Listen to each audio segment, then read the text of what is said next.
Dating Pangulong Rodrigo Duterte haharap na sa International Criminal Court pre-trial chamber sa unang pagkakataon. Private jet na sinakyan ni dating Pangulong Rodrigo Duterte papuntang The Hague, Netherlands, binayaran ng Office of the President ayon sa Presidential Communications Office.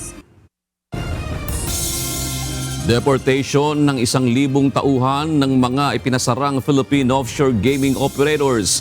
Target isagawa ng Presidential Anti-Organized Crime Commission sa loob ng 3 linggo. Comelec Data Center pababantayan sa mga sundalo at pulis. Partial unofficial tally, mas maagang maisasagawa sa araw ng halalan sa Mayo ayon sa Comelec.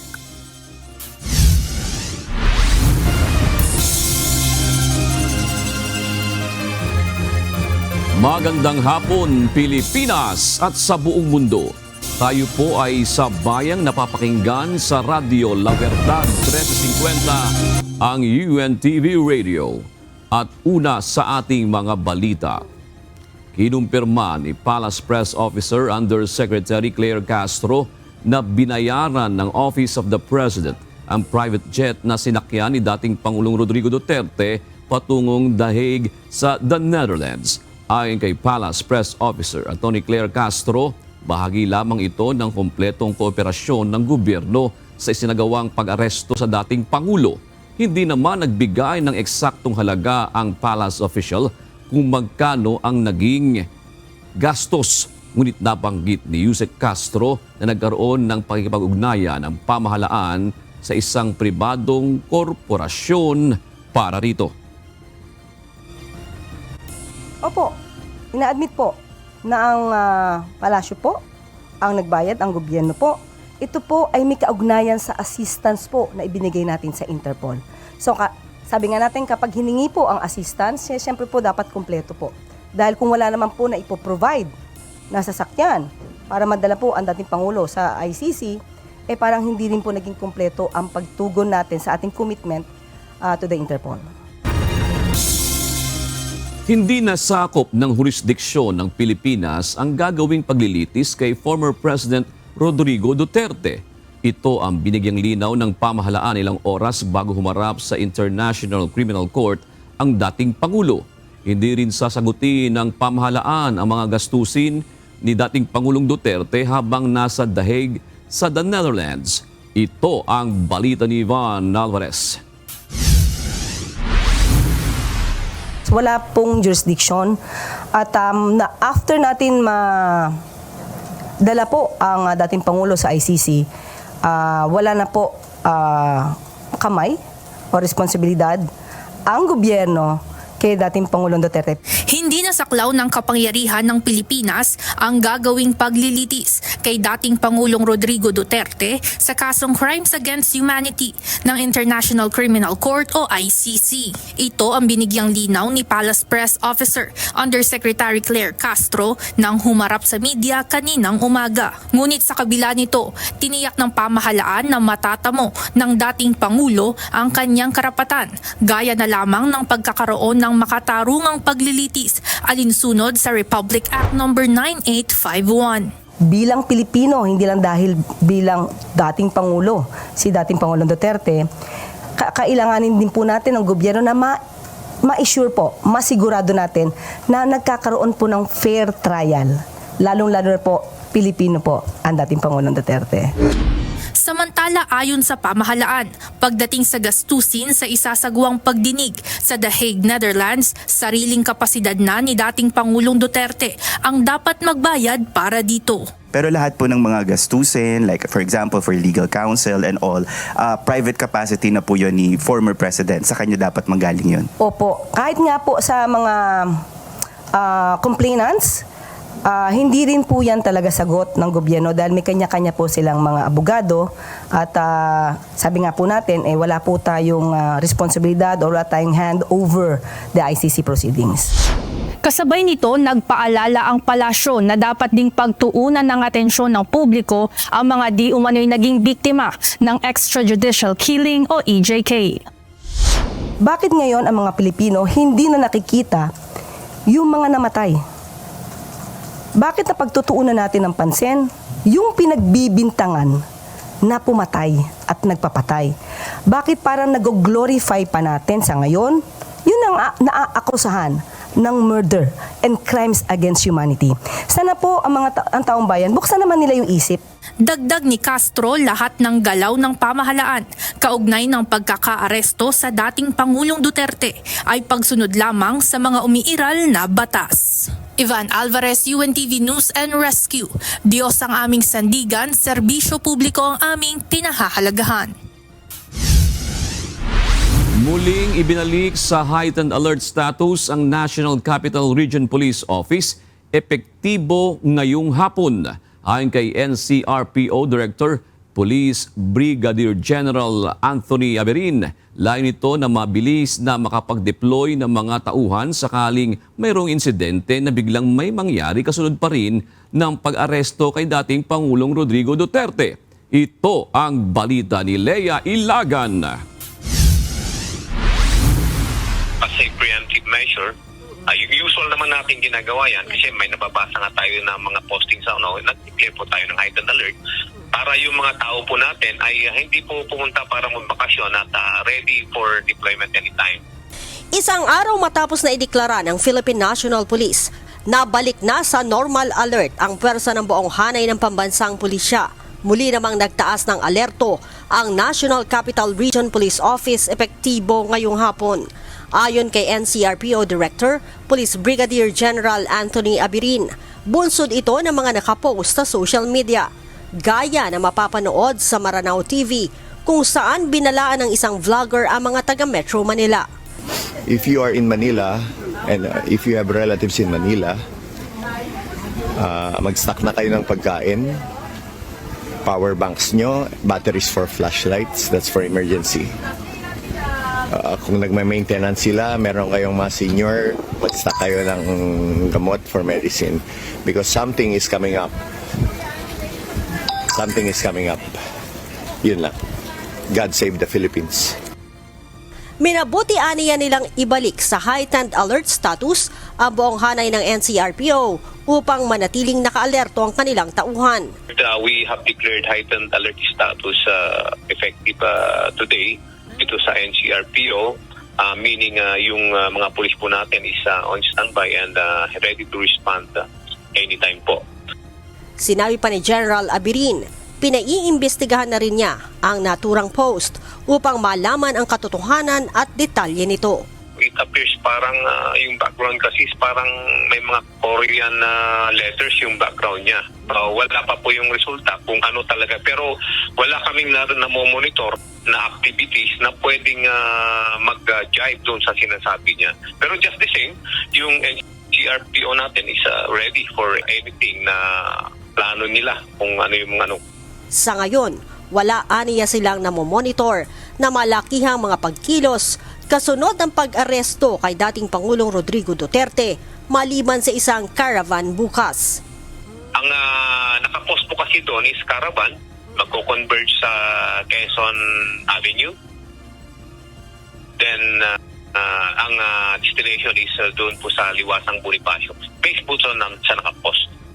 Sa kabila nito, tiniyak naman ng NCRPO na wala silang namomonitor na anumang banta sa Metro Manila kaya't walang dapat na ikabahala ang publiko. Anything po na magkaroon po ng gano'n and we will inform the public if ever po. Paalala ng Metro Manila Top Cap sa publiko, maging mapanuri at wag basta maniwala sa mga paanyaya ng pagtitipon na napapanood sa social media. Lea Ilagan, UNTV News and Rescue. Diyos ang aming sandigan, serbisyo publiko ang aming pinahahalagahan. Hindi pipigilan ng Malacanang ang publiko sa kanilang pakikisimpatya kay dating Pangulong Rodrigo Duterte. Ito ay sa gitna ng kaliwat ka ng mga pagkilos at pagpapahayag sa social media ng mga kababayan nating sumusuporta sa dating presidente. Samantala, sinabi rin ng Malacanang na hindi kailangan ng loyalty check sa hanay ng pulisya at militar kasunod ng pagkakaaresto kay former President Duterte. Ito ang balita ni Joe Anano.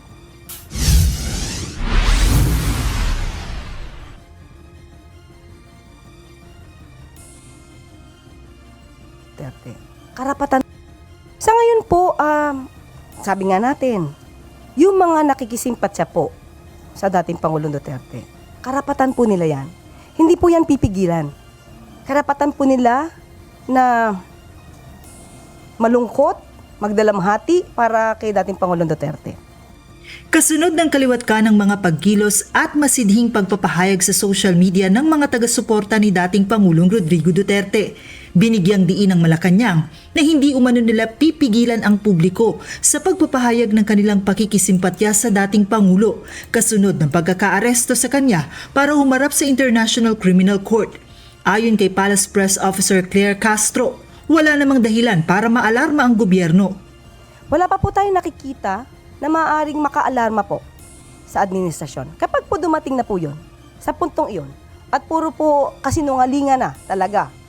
Samantala, walang plano ang Philippine National Police na magsagawa ng loyalty check kasunod ng pag-aresto kay dating Pangulong Duterte.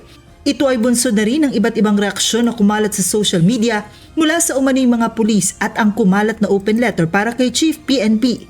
Ayon kay Philippine National Police spokesperson at Police Regional Office 3 Director Police Brigadier General Jean Fajardo, naniniwala ang pamunuan ng PNP na profesional ang kanilang hanay. Gayunman, ipinaalaan niya ng PNP sa kanilang mga tauhan ang pag-iwas sa pagpo-post ng anumang saloobin sa social media.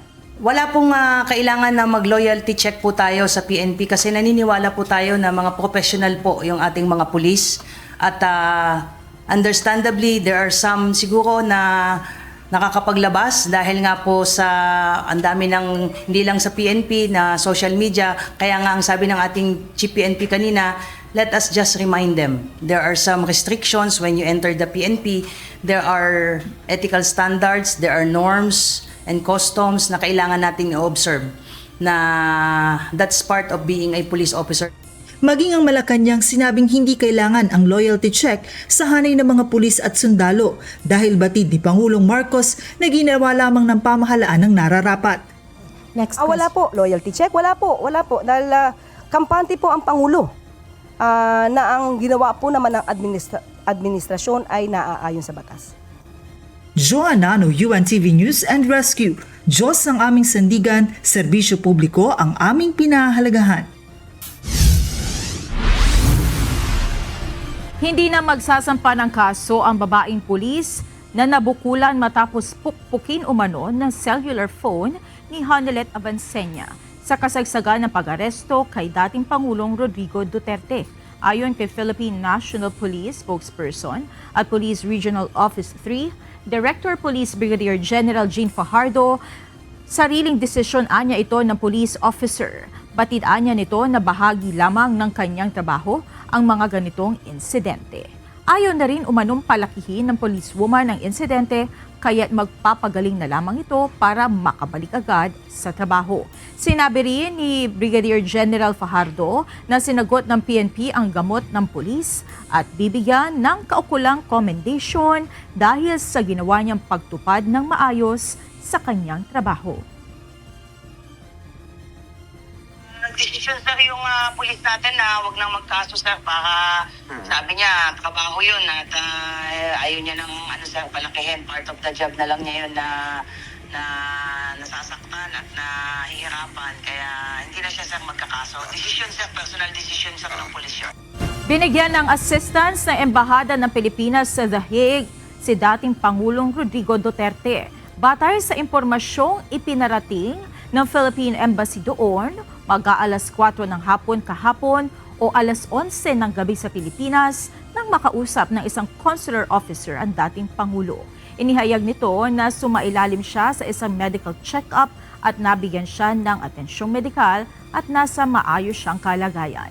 Hiniling din ng dating Pangulo na mabisita siya ng mga opisyal ng embahada at matulungan siya na makausap ang kanyang abogado at miyembro ng pamilya. Agad naman itong ipinarating na embahada sa ICC at nag-follow up pa hinggil sa naturang kahilingan ng dating Pangulo. Batay sa ginawang arrangement ng embahada, ibinigay ng mga opisyal ng ICC ang mga pangalan at mga contact number ng mga opisyal ng Philippine Embassy sa The Hague na maaari niyang tawagan sa telepono sakaling may kailangan siyang assistance ng konsulado. Haharap sa unang pagkakataon si dating Pangulong Rodrigo Duterte sa mga hurado ng International Criminal Court ilang oras mula ngayon. Ito ang isa sa pinaka-pinag-uusapang paglilitis at tinututukan ngayon ng buong mundo. Ito ang balita ni Rosalie Cos. Alas 2 ng hapon ng Biyernes, March 14 sa The Hague, Netherlands. Alas 9 naman ng gabi sa Pilipinas ang nakatakdang unang pagharap ni dating Pangulong Rodrigo Duterte sa pre-trial chamber ng International Criminal Court o ICC. Kaugnay ito ng kasong Crimes Against Humanity na kinakaharap nito dahil sa umano'y extrajudicial killings o EJ case mula noong siya ay Davao City Mayor pa lamang hanggang maging Pangulo ng Pilipinas mula November 2011 hanggang March 16, 2019.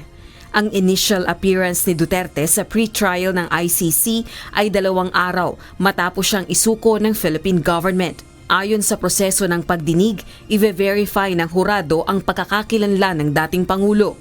Kasunod nito ay papipiliin siya ng wikang gagamitin sa pagdinig para makasunod sa mga proseso. Ipaaalam sa kanya ang mga kinakaharap niyang kaso at karapatan sa ilalim ng Rome Statute, ang founding treaty ng ICC.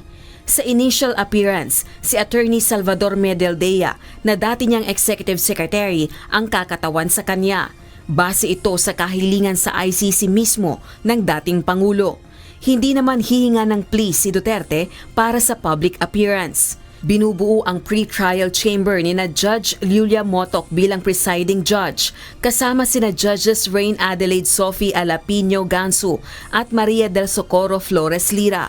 Huling nakita ang dating Pangulo sa pamamagitan ng isang video na ini-upload sa social media page nito bago lumapag sa The Hague, March 13.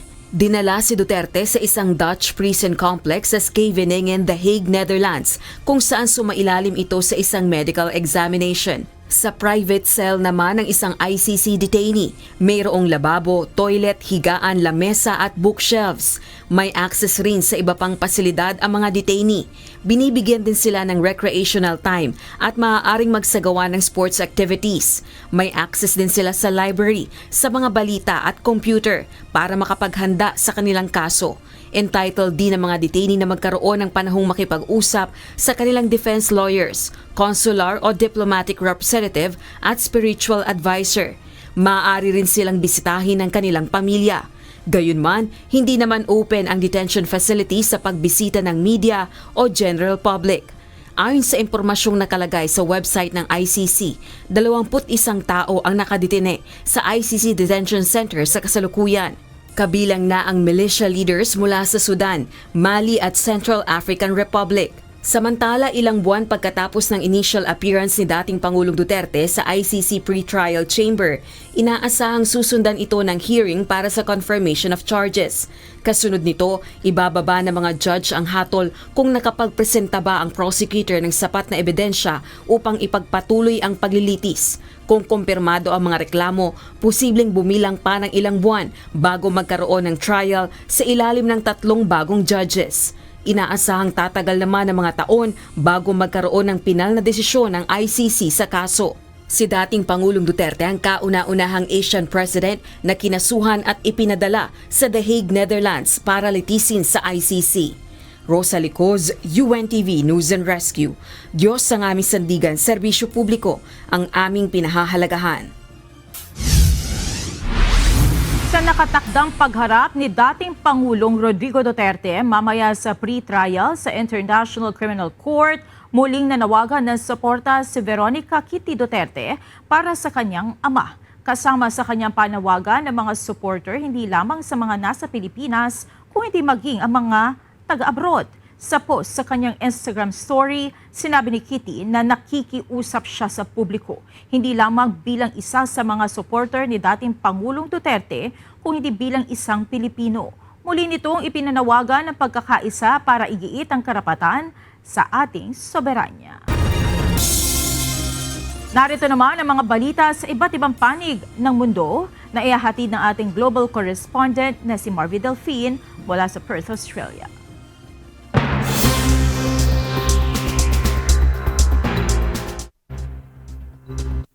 Nakatakda ng manumpa ngayong araw si Mark Carney bilang bagong Prime Minister ng Canada. Bukas naman ito sa pakikipag-usap sa Estados Unidos para ayusin ang mga kasunduan. Ito ang balita ni Noel Polyarco. When we come together, we build things that last because we are Canada strong. Vive la Canada! Merci tout le monde! Pagkakaisa. Yan ang inaasahan ni Canada Prime Minister Designate Mark Carney oras na magsimula sa tungkulin. Inaasahang manunumpa si Mark Carney bilang pang-24 na punong ministro ng Canada sa araw na ito. Naganap ang kanyang panunungkulan sa panahon ng kahirapan dahil sa trade war sa US sa ilalim ng administrasyon ni Presidente Trump at dapat din silang magdaos ng halalan sa madaling panahon. He's attacking Canadian families, workers, and businesses, and we cannot let him succeed. Pag-upo sa pwesto, sinabi ng bagong punong ministro na handa naman siyang makipag-ayos para sa isang panibagong kasunduan sa kalakalan kay US President Donald Trump. Si Carney, isang dating central banker na namuno sa Bank of Canada at Bank of England, ay napili bilang leader ng Liberal Party of Canada noong linggo. Iniulat ng Bloomberg na posibleng ang kanyang cabinet ay bubuuin ng nasa 15 hanggang 20 na ministers lamang, mas maliit kumpara sa kasalukuyang 37, kabilang si Trudeau. Noel Polyarco, UNTV News and Rescue, Canada. Diyos ang aming sandigan, serbisyo publiko ang aming pinahahalagahan. Mabilis na nag-evacuate ang mga pasahero ng isang American Airlines flight habang nasa tarmac ng Colorado Airport nang magkasunog sa loob nito Huwebes oras sa Amerika. Ayon sa US Federal Aviation Administration, agad na nakababa ang mga pasahero sa pamamagitan ng inflatable slides. Agad namang nagtakda ng investigasyon sa pangyayari ang US FAA. Walang naitalang nasugatan o nasawi sa insidente. At yan ang mga balita mula sa iba't ibang panig ng mundo. Mula dito sa Perth, Australia, ako si Marvy Delphine. Magandang gabi. Ngayong harap na sa International Criminal Court si dating Pangulong Rodrigo Duterte, lumutang ang posibilidad ng pag-freeze ng kanyang mga ari-arian. Ayon sa isang human rights lawyer, maaari ito upang magbigay ng kompensasyon sa mga biktima ng war on drugs. Kaugnay nito, handa rin ang gobyerno ng Pilipinas na tumugon at sinigurong gagawin ito ayon sa umiiral na batas sa bansa. Ito ang balita ni Jed Neresina. Mayroon yan sa rules ng ICC. In fact, may freezing of assets yan. Nakalagay sa Rome Statute. Tapos may trust fund kasi na binuo yung ICC para sa mga biktima. Usually ito, ang mga kawawa dito, yung mga namatayan, breadwinners. At ito yung nangyari sa Pilipinas. Yung mga asawa nila o anak nila na breadwinner. Kaya hirap din sila. Isa sa mga maaaring hakbang ng International Criminal Court o ICC sa kanilang investigasyon laban kay dating Pangulong Rodrigo Duterte ay ang pag-freeze ng kanyang assets. Ayon sa human rights lawyer na si Attorney Nery Colmenares, bahagi ito ng proseso sa ilalim ng Rome Statute upang tiyakin ang kompensasyon ng danyo sa mga pamilya ng umano'y mga biktima ng extrajudicial killings. Dagdag pa ni Attorney Colmenares, ang pag-freeze ng assets ay isang mahalagang hakbang upang matiyak ang pagbabayad ng civil liability ng isang nasasakdal. So just to clear, yung reason ng pag-freezing ng asset is because yun doon kukunin yung pambayad doon sa mga danyos dun sa mga naging biktima. Yes, isa yun sa mahalagang Under the wrong statute yun. Under the wrong statute. Sabi ng ICC na dapat may civil liability din yung perpetrator. Katulad naman sa Pilipinas. Sa Pilipinas, kahit may criminal na kulong, meron ding civil liability kasi inuutusan din ng korte na magbayad ng danyos, perwisyos, kumbaga damages, ang nasakdal or kaya ang nakonvict na sa kaso dito. Ngunit paliwanag ni Attorney Colmenares, nananatiling tanong kung paano ipatutupad ang anumang freeze order mula sa ICC dahil aniya sa kasalukuyang administrasyon ang pagpapasya sa ganitong hakbang. Again, discretion ng presidente yan eh. In the sense, yung warrant of arrest, ang tanong paano. So, nagpapalit ang ihip ng hangin. Kahit ngayon, kasi President Marcos, if I were President Marcos, of course, pag may request ng freeze, i-freeze mo. Tumulong ka sa pag-freeze niyan, lalo na may charges sa impeachment ng mga assets na SALN, mga billions of pesos. So, not only for the ICC, kundi dito rin sa justice system ng Pilipinas na maungkat siyempre ang matagal nang gustong buksan yung mga bank account. So, I guess, but it's in the discretion of the President. Kaugnay nito, tiniyak ng Malacanang na anumang aksyon na gagawin ng gobyerno, kaugnay ng isyong ito ay dapat dumaan sa legal na proseso. Kung meron naman po tayong batas at inaalaw po tayo, ipakita lamang po nila, tayo po'y magkukomply dahil lagi po, sinasabi natin, lahat po ng gagawin natin dito ay dapat lamang base sa batas. Samantala, ipinunto naman ni dating Chief Presidential Legal Counsel Salvador Panelo na walang sapat na yaman si dating Pangulong Duterte para mapatawan ng freeze order o makapagbayad ng danyos sa mga biktima. Una siguro tanong, may asset. Walang pera yun eh. Di ba? Natatandaan nyo nung kandidato siya, na meron daw siyang daang milyon. Di ba? Nag-waiver siya, ako ang abogado niya. O lumabas. 16,000 pesos lang ang laman ng kanyang Walang pera yun. Kung maglabas ng freeze order ang ICC, maaring hingin ang tulong ng gobyerno ng Pilipinas para ipatupad ito. Ngunit nasa kamay pa rin ng administrasyon ni Pangulong Ferdinand Marcos Jr. kung susunod ito sa International Court. Jed Neresina, UNTV News and Rescue. Diyos ang aming sandigan, serbisyo publiko ang aming pinahahalagahan. Inihayag ngayon ni Davao City Mayor Sebastian Baste Duterte na mayroon siyang verified information hinggil sa umano'y search warrant sa tirahan ni dating Pangulong Rodrigo Duterte at kanyang mga kaanak. Sa post ni Mayor Baste sa kanyang official Facebook account, sinabi nito na mayroon umanong search warrant kung saan target ang tahanan ng kanyang ama, gayon din ang kanyang bahay at ng kanyang mga kapatid. Bagaman nauna nang itinanggi ng Police Regional 11 na walang katotohanan ang nasabing impormasyon, hindi dito kumbinsido si Mayor Baste. Nauna nang kumalat kahapon ng balitang umano'y planong pag-raid sa bahay ni dating Pangulong Duterte sa Davao City, gayon din kay Vice President Sara Duterte. Dalawang magkaangkas sa motorsiklo ang sugatan matapos banggain ng pampasaherong jeep sa Maynila. Sa Pasig City, sugatan naman ang isang lalaking rider nang bumangga ang motorsiklo nito sa isang pick-up truck. Ilan lamang sila sa mga narespondihan ng UNTV News and Rescue Team sa nakalipas na magdamag. Ito ang balita ni Lisel na L. Nakatanggap ng tawag ang UNTV News and Rescue tungkol sa vehicular accident sa kahabaan ng Rizal Avenue, corner Yoseco Street, lungsod ng Maynila, bandang 1:30 ng madaling araw kanina. Magkatuwang na tinulungan ng UNTV News and Rescue Team at BFP EMS Rescue ang rider at ang angkas nito matapos salpukin ng isang pampasaherong jeep ang sinasakyan nilang motorsiklo. Nagtamo ng sugat sa kanang binti at gasgas sa kaliwang tuhod ang 27 anyos na lalaking rider. Agad itong nilapatan ng pangunang lunas ng UNTV News and Rescue Team. Inendorso ito sa BFP EMS Rescue at agad namang itinakbo ang biktima sa Jose Reyes Memorial Hospital kasama ang angkas nito na nagtamo naman ng mas malalang injuries. Sir, narinig mo ako? Jason. 20 minutes sa rescue kami. Ano masakit sa'yo? Sige, wait lang ha. Jump it.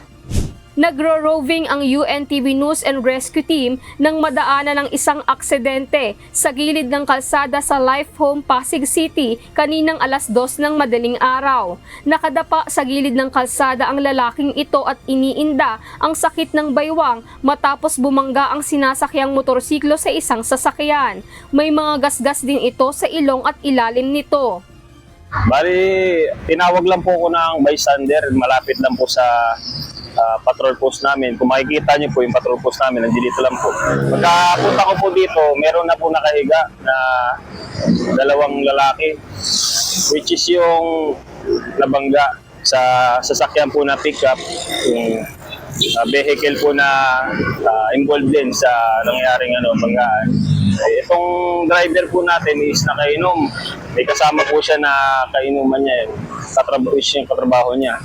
Kaya tumawag po kaagad ako sa Bravo to Zero Base para magpapunta po dito ng Traffic Bureau. At saka medic para po sa medical attention ng dalawang na-disgrasya nating motorista. Matapos ma-assess ang pasyente, ay nilapatan ito ng first aid, nilinis ang mga sugat nito at nilagyan ng pelvic binder sa baywang. Agad din itong isinugod at inendorso sa Pasig City General Hospital. Lizel Nael, UNTV News and Rescue. Diyos ang aming sandigan, serbisyo publiko ang aming pinahahalagahan. Umabot na sa halos 1,000 ang mga dayuhang nasa kustodiya ng Presidential Anti-Organized Crime Commission. Bukod pa ito sa mga hawak na foreigner ng Bureau of Immigration. Lumalaki na rin ang nagagastos ng pamahalaan sa araw-araw na pangangalaga sa mga dayuhan kaya pinamamadali na ang proseso ng pagpapauwi sa kani-kanilang mga bansa. Ito ang balita ni Ryan Lacalale. Lahat naman ng bagay may katapusan yan at may hangganan. Marami na, 1,000 na po yung nandito sa kulungan namin. Lagpas na sa kapasidad ang detention facility ng Presidential Anti-Organized Crime Commission o PAOK dahil sa sunod-sunod na raid nitong mga nakaraang buwan. Bunsod nito, pinamamadali na ni Executive Secretary Lucas Bersamin ang pagpapadeport sa mga dayuhan na nasa kanilang kustodiya at iba pang ahensya ng pamahalaan. Lumalaki na rin ang gastos sa mga ito ng pamahalaan. Bukod sa pang-araw-araw na gastusin gaya ng pagkain, kuryente, tubig at hygiene kit, sinasagot din ng ahensya ang iba pang mga pangangailangan ng mga dayuhan gaya ng pagpapaospital at gamot. Meron po kami pinapadialysis, merong sakit na HIV, meron pong nanganak, meron po kami pina-opera. So ang dami po namin ginagastos dyan. So every time na may problema po yan, talagang may gastos kami. Sabi ng PAOK, nakipag-ugnayan na sila sa ibang ahensya ng pamahalaan para pabilisin ang pag-aasikaso ng mga papeles ng mga dayuhan na pangunahing hadlang sa pagpapabalik sa kanilang mga bansa. Ang kasi talagang yung documentation. So nakipag-usap na po kami sa National Bureau of Investigation, sa Bureau of Migration, and binigyan na po ako ng instruction ni Executive Secretary Lucas Bersamin na i-fast track yung lahat po. Dito lamang sa Nasdaq Building na dating Pogo Hub at ginawang detention facility ng PAOK, nasa 1,000 ang dayuhang nagsisiksikan dito kumpara sa normal na kapasidad na 500 tao lamang. Bukod sa mga dayuhang nahuli sa mga Pogo Raid, may mga dayuhan ding nasagip ng PAOK at nag-aantay din ng deportation. Dagdag pa dito ang dumadaming dayuhan na sumusuko sa kanila na dati ring nagtrabaho sa Pogo, na napagod na sa katatago at ibig nang makauwi sa kanilang bansa. Target ng PAOK na makapagsagawa ng mass deportation sa loob ng 2 hanggang 3 linggo. Sana maklear po namin yan. Kahit hindi mabawasan lang po ng mga 1,000, malaking bagay. Sobrang laking bagay na po yan. Dahil hindi nakasya sa mga kwarto ng pasilidad, sa lapag na lamang natutulog ang ibang mga dayuhan. Sa ngayon, Ito ang pinakamalaking pasilidad na pinagkakanlungan ng mga undesirable aliens sa bansa. Ryan Lacanlale, UNTV News and Rescue. Diyos ang aming sandigan, serbisyo publiko ang aming pinahahalagahan.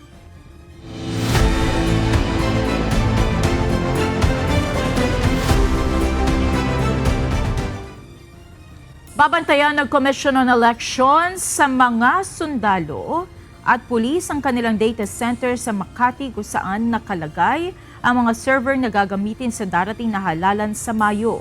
Muli rin sinabi ni COMELEC Chairman George Erwin Garcia na mas mabilis na ang transmission ng election results kaya mas maagang makapagsasagawa ng partial unofficial tally ang iba't ibang grupo sa araw ng halalan. Ito ang balita ni Benedict Samson. Meron ditong mga miyembro ng Armed Forces at Philippine National Police. Walang basta-basta makakapasok sa building na ito nang walang hindi sila nakarecord sa COMELEC sa list. Lalo na doon sa mga lugar kung nasaan yung floors, kung nasaan yung ating mga servers. Magde-deploy ng sundalo at pulis ang Commission on Elections sa data center sa Makati City. Dito kasi nakalagay ang mga server kung saan ipapadala ang resulta ng May 2025 midterm elections. Ito yung server room kung saan nakalagay yung mga server para sa dominant majority at minority party, media at maging ng Citizens Arm. At ayon nga sa COMELEC sa darating na Mayo, tiniyak nila na mahigpit ang ipatutupad nilang seguridad dito.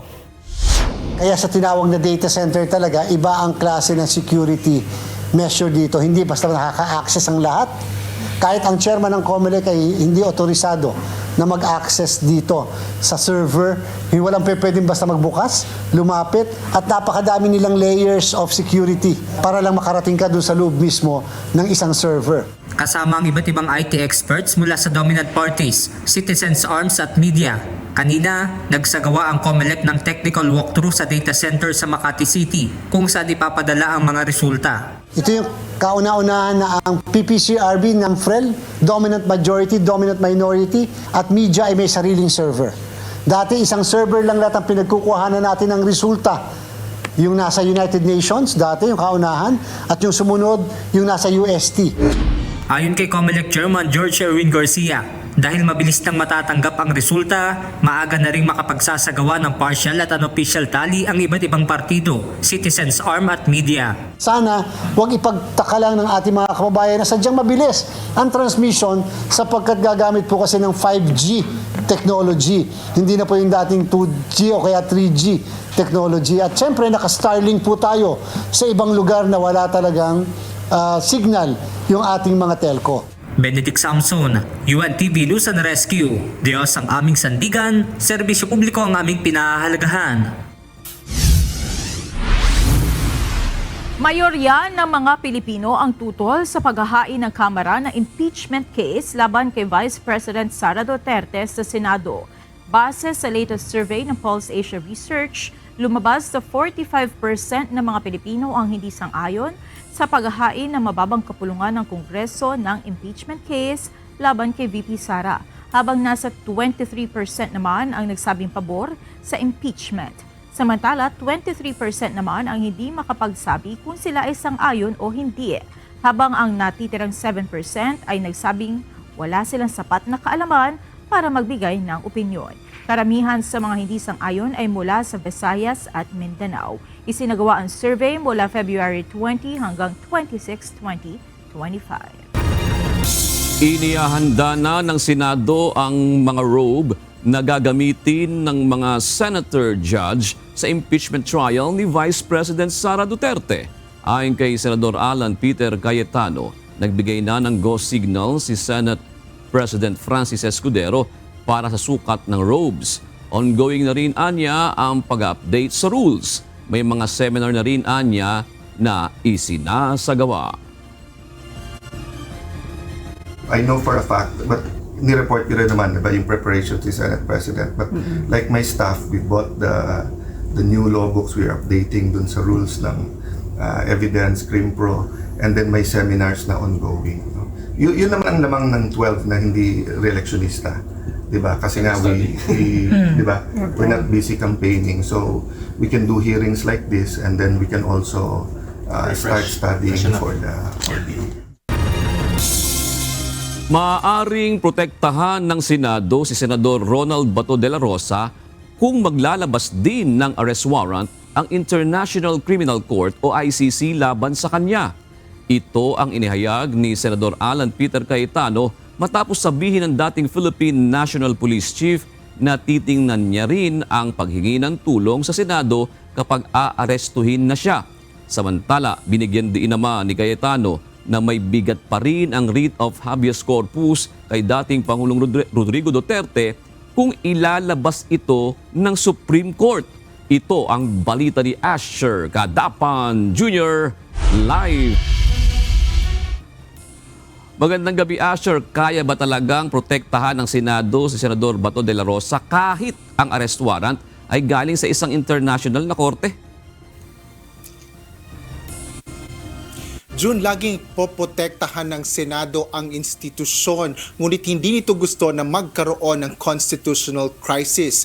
Kaugnay nito, ilang senaryo ang ibinigay ni Senador Alan Peter Cayetano sa pagkakaloob ng proteksyon ng mataas na kapulungan ng Kongreso, partikular na sa mga miyembro nito.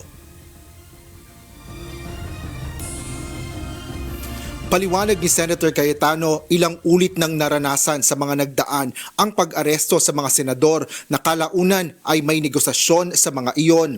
Ngunit ang konsepto anya ng pagiging sanctuary o santuaryo ng Senado ay para protektahan ang legal na karapatan ng mga miyembro nito. Gayon din ang integridad ng institusyon at hindi maging isang parang embahada na hiwalay na bansa at hindi magagalaw. Ganito anya ang dapat manaig kung hihingi ng tulong sa Senado si Senador Ronald Bato de la Rosa kung maglalabas din ng warrant of arrest ang International Criminal Court laban sa kanya. I'm avoiding politics, I'm avoiding partisanship, but yung pinaka-basic is due process and being able to seek legal remedies, di ba? So kung ang isisik ni Senator Bato is more of sanctuary while you are seeking legal remedies or a due process, legitimate yon, di ba?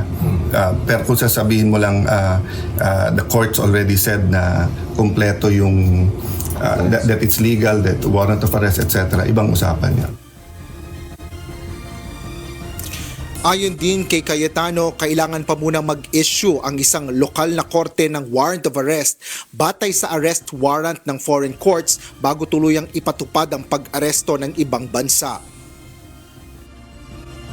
So kung let's say klaro yung batas, 'di ba? Halimbawa naka-session kami tapos klaro that below a number of years, 'di ba, you cannot arrest a senator while may session. So 'yun, pag very clear, papanliligan namin yung right namin, 'di ba? Or kaya hinuhuli walang warrant. So siyempre proprotektahan mo yung institution kasi pwedeng lahat, 'di ba? But so in this case kasi yung issue talaga is can a foreign warrant of arrest be executed, be served, at pwede mo ba isakay na lang sa airplano at dalhin doon yung isang Pilipino? Samantala, sinabi ni Cayetano na tungkulin na ng bansa at kaukulang ahensya na mapauwi si former President Rodrigo Duterte mula sa The Hague, Netherlands, at ito ay kung papanigan ng Korte Suprema ang isinampang petisyon para sa writ of habeas corpus habang nasa poder na ng ICC ang dating Pangulo. May bigat yon and it has a legal precedent and it will have a persuasive effect.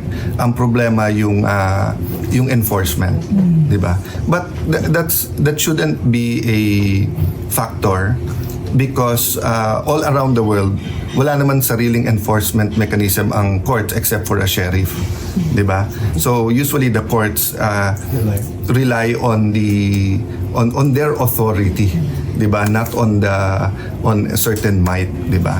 So meaning pag naglabas ng Supreme Court, then it will be the duty of the Republic of the Philippines, including the DFA, diplomatic efforts na ibalik siya. June, ayon pa kay Senador Alan Cayetano, anumang desisyon ang ilabas ng Korte Suprema kaugnay ng mga petisyong inihain laban sa pagkakaaresto at pagdadala kay dating Pangulong Duterte sa The Hague ay magsisilbi itong gabay sakaling ang maglabas na rin ng iba pang warrant of arrest kay Senador Bato de la Rosa o kung kanino pa man sa hinaharap. Yan ang latest dito sa Senado. Balik sa iyo, June. Maraming salamat, Asher Cadapan Jr. May bagong pasilidad ngayon ng Philippine National Railways, Pili Station at Quezon bilang bahagi ng proyekto ng ahensya para sa taong 2025. Samantala, inaalam na ng mga otoridad ang dahilan ng pagkakasunog ng karamihang bahay sa Pilar, Sorsogon, habang isang leopard cat o tamaral ang natagpuan sa isang hotel sa Puerto Princesa City. Ito ang balita ni Jerry Galicia. Sa Camarines Sur, bukas na sa publiko ang bagong pasilidad ng Philippine National Railways o PNR, Pili Station sa Camarines Sur. Isa ang istasyon na ito sa 8 PNR stations na daanan ng tren sa rutang Naga hanggang Legazpi. Kabilang sa bagong pasilidad ang mas maayos na restroom at bagong lactation room. Kumpleto nito sa signages na makatutulong para sa kaligtasan ng mga pasahero. Mainly itong stasyon natin ay pinalaki, kung makikita nyo na mas maraming kayang i-cater na mga pasahero dito sa buong station, at ganoon din po yung train natin dito pwede pa magdagdag ng bagon kung sa mga darating na araw ay mas nadami pang pasahero. Bagamat limitado pa rin ang biyahe, tuloy-tuloy naman ang PNR sa pagsaayos at pagpapaganda ng mga pasilidad para mas makapagbigay ng episyenteng serbisyo sa publiko. Bukod dito, may bagong administrative at security offices ang Lucena at Hondagua sa probinsya ng Quezon. Sa Sorsogon, pasado alas 12 ng tanghali na magsimulang sumiklab ang apoy sa Purok 1, Barangay Banuyo, Pilar, Sorsogon kahapon. Ayon sa inisyal na investigasyon ng Bureau of Fire Protection Pilar, tinatayang nasa 216 na pamilya na ang natupok ng apoy at nasa higit 350 na pamilya ang apektado. Karamihan sa mga natupok ng apoy ay yari sa light materials, kaya agad itong nakumalat at nasunog. Pasado alas 2, dineklara na ang fire out na umabot sa ikatlong alarma. At sa Palawan, isang leopard cat of tamaral na may scientific name na Prionelarus bengalensis ang nasagip kahapon matapos itong matagpuan sa isang hotel sa Barangay San Jose, Puerto Princesa. Ayon sa Palawan Council for Sustainable Development Staff o PCSDS, unang akala na nakakita sa tamaral, karaniwang pusa lang ito. Kaya laking gulat nila nang malaman na isa pala itong leopard cat. Ang leopard cat ay kabilang na sa listahan ng mga buhay ilang na nanganganib ng maubos o endangered species ayon sa PCSD Resolution 23-967. Jerry Galicia, UNTV News and Rescue. Diyos ang aming sandigan, serbisyo publiko ang aming pinahahalagahan.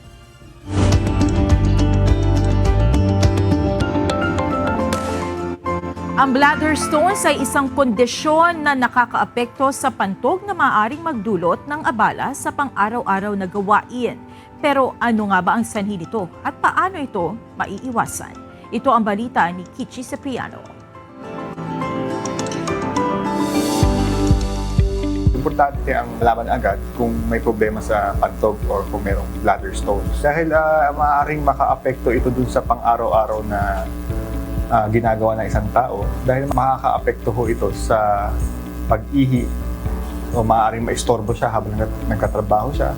Ang pag-ihi ay natural sa ating sistema, ngunit kung may bato sa pantog, maaari itong magdulot ng seryosong problema sa kalusugan. Ayon kay Dr. Alfonso Florentino, isang urologist mula sa Makati Medical Center, ang bladder stones ay mas karaniwan sa mga kalalakihan, pero maaari ring maranasan ng mga kababaihan. Mas common ito sa kalalakihan, pero nagkakaroon din ho mga kababaihan. Ang nagkataon po na mas common sa mga kalalakihan dahil meron po prostate ang lalaki. Kadalasan nabubuo ito pag nag-crystallize yung mga sediments and minerals dun sa isang ihi na concentrated. Kumbaga, kapag yung ihi mo ay babad o lagi nasa pantog, may naiiwan sa pantog, maaaring itong magdulot ng bato sa pantog o yung tinatawag na cystolithiasis. Dagdag pa ni Dr. Florentino, nabubuo ang bladder stones kapag ang ihi ay laging naiipon sa pantog na nagiging sanhi ng pagkakaroon ng mga crystals at mineral sa ihi. At kung hindi agad maagapan, maaaring magdulot ito ng mas malalang komplikasyon na maaaring makasira sa kidney. When you say maapektuhan na, dyan yung mga tataas ang creatinine, magkakaroon ho ng mga tinatawag na acute kidney injury. Ibig sabihin meron hong damage na nangyayari sa kidneys natin. Lagi ko na sinasabi, talagang damihan lang po ang inom ng tubig. At wag nyo hong ipon ang ihi ninyo sa pantog. At para sa iba pang impormasyon ukol sa bladder stones, tunghayan ang programang Doctors on TV this Sunday, 7 a.m. only here at UNTV. Kichi Cipriano, UNTV News and Rescue. Diyos ang aming sandigan, serbisyo publiko ang aming pinahalagahan.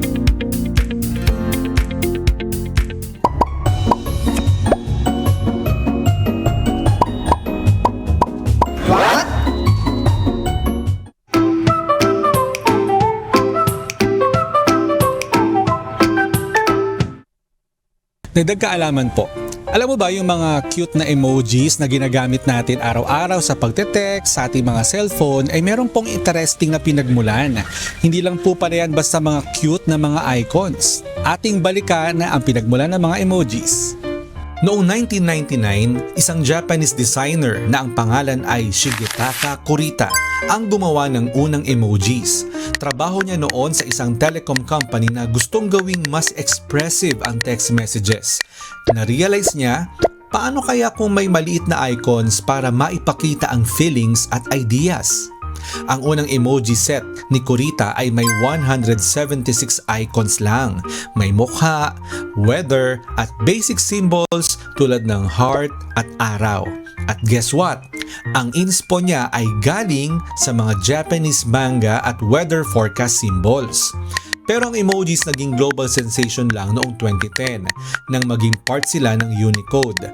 Kaya ngayon, ginagamit na natin sila sa lahat. Text, social media at minsan buong convo, emoji na lang. At alam mo ba, ang salitang emoji ay galing sa Japanese words na ibig sabihin picture at moji ibig sabihin character. Kaya kahit parang tunog emotion o emoticon sa English, wala talaga itong kinalaman doon. From 176 icons noon, ngayon may libo-libo na tayong emojis. At kahit maliit lang sila, kaya nilang magpahayag ng damdamin na minsan mahirap ipaliwanag ng words. Yun naman po palang pinagmulan. Mahilig po ba kayong gumamit ng mga emojis kapag kayo ay nagchat-chat sa mga kaibigan nyo? Sana po may natutuhan kayo at laging tatandaan, mapalad po ang tao na nakakasumpo ng karunungan at ang tao na nagtatamo ng kaunawaan.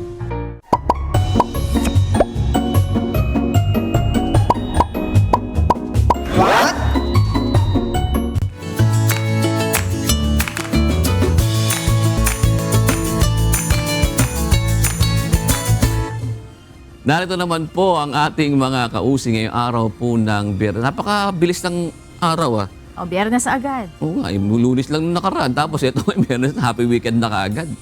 Napakabilis. Ano na bang petsa ngayon? 14? 14 na. 14, oo. Masaya itong mga to ngayon eh. Kasi weekend. Oo. Hindi.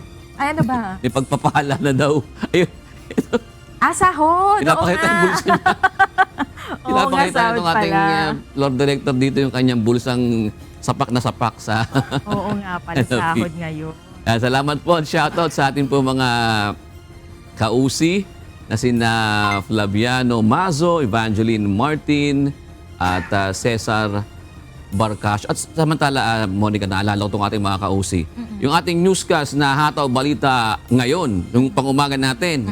Tama ba, naka 2 million views na nung kahapon na broadcast natin? Yung kahapon episode. Oo, grabe talaga. Inabangan kasi ng mga tao talaga yung mga malaking pangyayari na hot issue ngayon. Nangyayari yung, nung past few days. Yung nangyari sa Dahig, yung pag-aresto nga kay dating Pangulong Duterte, hanggang sa, yun nga, nandun siya sa kustodiya ng ICC. Talagang grabe. Wala pa yata ako nakitang newscast na umabot ng 2 million views. Asan yung... Ano to, yung in-upload na. Hanggang ngayon. In-upload na. 2 million. Congratulations po sa Babalita natin yung si VP Sara kasama si Senator Robin Hood Padilla. Nasa dahig na rin si Nakarating na sila Attorney ngayon. Roque.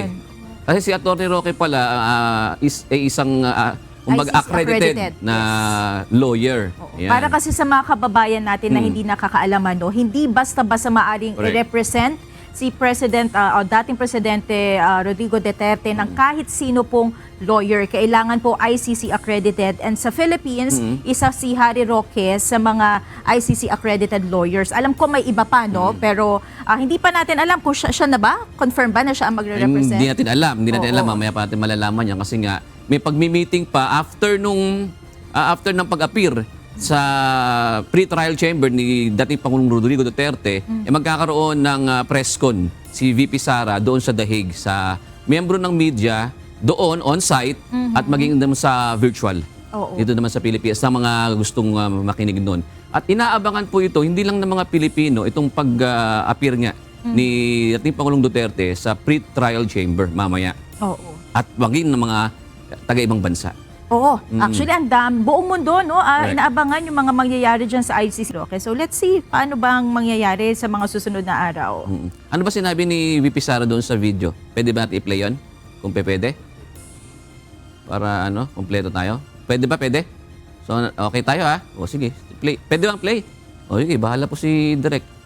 Sa lahat ng ating mga kababayan, kahapon, nung isang araw, ngayon, na patuloy na nagpapakita ng kanilang suporta sa ating dating Pangulo. Nakikita po natin yung kanilang mga peace rallies doon sa Pilipinas at sa iba't ibang lugar sa mundo. So nagpapasalamat tayo na merong nagdadasal, marami ang nagdadasal, napakahalaga mo. Pangalawa, nagpapakita ng suporta. At nagpapakita ng suporta. At nagpapahayag ng kanilang nararamdaman. Of course. Huwag nating kalimutan na ang problema ng bayan ay hindi ang mga Duterte. Correct. Tama po. Ang totoong problema ng bayan, kayong lahat nandito kayo, nakikipagsapalaran kayo sa ibang bansa dahil walang oportunidad doon sa ating bansa. Patuloy ang kahirapan, patuloy ang kagutuman, patuloy na walang nangyayaring kaunlaran. Nakikita nyo yung Netherlands, di ba? Yes po. Gusto natin maging Netherlands ang Correct. Bukas na ba, ma'am? Bakit ba hindi na... Narito naman ang salita ng Diyos na ating sandigan mula sa aklat ng Isayas 1:17 na nagsasabi, "Mga tuto kayong magsigawa ng mabuti, inyong hanapin ang kahatulan. Inyong saklolohan ang napipighati, inyong hatulan ang ulila. Ipagsanggalang ninyo ang babaeng bao."